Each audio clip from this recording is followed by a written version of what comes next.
So starting off with important personalities, which is the part of FIC, which is the first Islamic community, जो आपका paper number 1 का part है, जिसको हम early Muslim community के नाम से भी जानते हैं।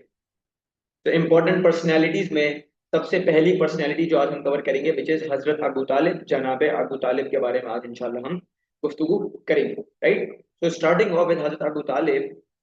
So his name was Abdul Munaf and he was the son of Abdul Muttalib, जो के प्रॉफिट के दादा थे, उनके ये बेटे थे। Right, and he was the uncle of holy prophet, profit के चचा जान थे, uncle of holy prophet, and he was 30 years older than holy prophet. अब याद करें बेटा, लाइफ इन मक्का में जाएं तो सबसे पहले प्रॉफिट अपनी दादा की कस्टडी में थे। तो ये दादा की कस्टडी में थे और दादा के साथ उन्होंने 2 साल गुजारे थे आफ्टर हिज मदर। तो 2 साल गुजारे जब दादा के साथ, और जब दादा का इंतकाल हुआ सो प्रॉफिट वाज 8। तो जब 8 साल के हुए उनके ग्रैंडफादर का इंतकाल हो गया, so he was now given in the custody of his uncle Abu Talib, जनाब अबू तालिब। राइट, तो दादा के इंतकाल के बाद प्रॉफिट सल्लल्लाहु अलैहि वसल्लम हजरत अबू तालिब के पास चले गए। और याद रखिएगा बेटा, हजरत इनका जो ट्राइब था ना, बेसिकली इट वाज बनु हाशिम, और ये बनु हाशिम के लीडर थे अब्दुल मुत्तलिब, जो प्रॉफिट के दादा जान थे। उनके इंतकाल के बाद जो लीडरशिप भी है वो भी किसको मिल गई? अबू तालिब को मिल गई, यानी कि प्रॉफिट भी उनके पास आ गए और लीडरशिप भी उनके पास आ गई। और जब प्रॉफिट सल्लल्लाहु अलैहि वसल्लम उनकी कस्टडी में आए तो उन्होंने बेहद मोहब्बत दी उनकी वाइफ फातिमा ने, और उन्होंने प्रॉफिट को बेहद मोहब्बत दी। प्रॉफिट सल्लल्लाहु अलैहि वसल्लम के बगैर खाना नहीं खाते थे, प्रॉफिट को अपने बच्चों से ज्यादा चाहा। सिर्फ वजह ये थी कि उनको वालिदैन की कमी महसूस ना हो, और प्रॉफिट सल्लल्लाहु अलैहि वसल्लम इनसे बहुत ज्यादा अटैच भी थे। अब आते हैं जरा उनके कारोबार की तरफ कि he was perfume and cloth merchant, मतलब खुशबू और कपड़े का काम किया करते थे, and he was a businessman. Right, तो जब 12 साल की उम्र होती है तो प्रॉफिट सल्लल्लाहु अलैहि वसल्लम के साथ, मतलब वो जा रहे होते हैं Syria for a trade journey. तो ट्रेड जर्नी के लिए वो जा रहे होते हैं सीरिया, तो प्रॉफिट भी जिद करते हैं, तो प्रॉफिट सल्लल्लाहु अलैहि वसल्लम भी उनको इस जर्नी में अकम्पनी करते हैं। अब ये बात समझे बेटा, हम जा रहे हैं सीरिया, बीच रास्ते में एक टाउन है जिसका नाम है बसरा। बसरा में हमें एक मोंक, जो क्रिश्चियन मोंक है जिसका नाम है बहीरा, वो नोटिस कर लेता है और हमें वो दावत देता है। और मैंने आपको पढ़ाया था बैक इन द डे कि भाई वो नोटिस कर लेता है साइंस। सर कौन से साइंस नोटिस करता है वो? कि जब प्रॉफिट आ रहे हैं तो हर ट्री हर स्टोन उनके आगे सजदा कर रहा है। राइट, तो वो बहुत सारे साइंस नोटिस करते हैं और उसके बाद उनको दावत पे बुलाते हैं। और ये दावत पे अबू तालिब को वार्न करते हैं कि इस बच्चे को आगे ना ले जाओ, because of the fear of Jews, के ज्यूज वालों का खतरा है। क्यों? कि he is the last messenger of Allah. और अगर ज्यूज को ये बात पता चल गई तो वो इस बच्चे के सख्त खिलाफ हो जाएंगे और इसके जान के दुश्मन बन जाएंगे। तो बिकॉज ऑफ दिस इसको इनको आगे ना ले जाओ। तो हजरत अबू तालिब ने, जनाब अबू तालिब ने उनकी बात मानी, and prophet was now headed back towards Mecca. फिर आते हैं आगे, तो बेटा एक वॉर हुई थी लाइफ इन मक्का में जिसका नाम है फजार वॉर्स, जिसमें प्रॉफिट ने पार्टिसिपेट किया था। और सिर्फ काम ये था कि जो एरोज आते थे सामने वाली साइड से उसको डॉज करते थे, वो गिर गए, उसको उठाया और उठा के उनके अपने अंकल अबू तालिब को दे दिया for the sake of reuse, ताकि वो उसको वापसी इस्तेमाल कर सकें एनिमी के ऊपर। तो फजार वॉर्स में प्रॉफिट ने भी पार्टिसिपेट किया और क्या करते थे? एरोज उठा के उनको दे रहे हैं हजरत अबू तालिब को, ताकि वो वापसी इस्तेमाल कर सके। मूविंग फॉरवर्ड, अब प्रॉफिट सल्लल्लाहु अलैहि वसल्लम की जब शादी हुई हजरत खदीजा से, जब प्रॉफिट की एज 25, हजरत खदीजा की एज 40 थी, तो he was the one who perform the निकाह। तो उन्होंने प्रॉफिट का निकाह पढ़ाया। इसके बाद बेटा जब इस्लाम आया तो इस्लाम के अंदर भी he became a very strong supporter, strongest supporter of holy prophet सल्लल्लाहु अलैहि वसल्लम। हर मौके पे प्रॉफिट को साथ दिया, हर मौके पे प्रॉफिट के साथ खड़े रहे। हमारे पास वाकया आता है फीस्ट का, कि जब प्रॉफिट को प्रीचिंग के ऑर्डर्स रिवील हुए, तो जब प्रॉफिट ने लोगों को फीस्ट पे बुलाया था, दावत पे बुलाया था, तो he was the one who protected holy prophet, he was the one who gave the support to holy prophet सल्लल्लाहु अलैहि वसल्लम।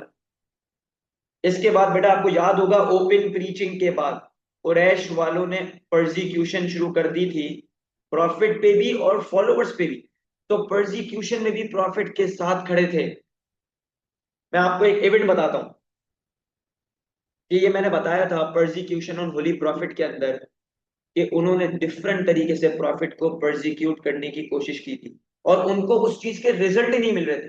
Profit was firm in his mission, profit was very much firm in his mission, he was very much determined in his mission. तो उनको मौका नहीं मिल रहा था कि प्रॉफिट को वो गुमराह कर सके। हर मुमकिन कोशिश कर ली थी उन्होंने। जब हर मुमकिन कोशिश कर ली और सारी चीजें नाकाम हो गई तो वो अबू तालिब के पास गए और बोला भाई आप अपने नेफ्यू से बात करें, मामला बिगड़ते जा रहा है, आप अपने नेफ्यू से बात करें।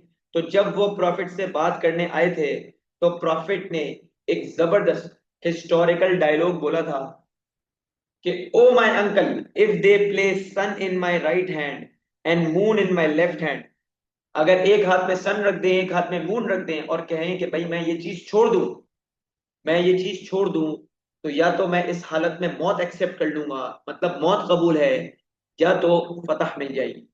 मतलब बीच का कोई रास्ता नहीं है, या तो जीत मिलेगी या तो मुझे मौत कबूल है।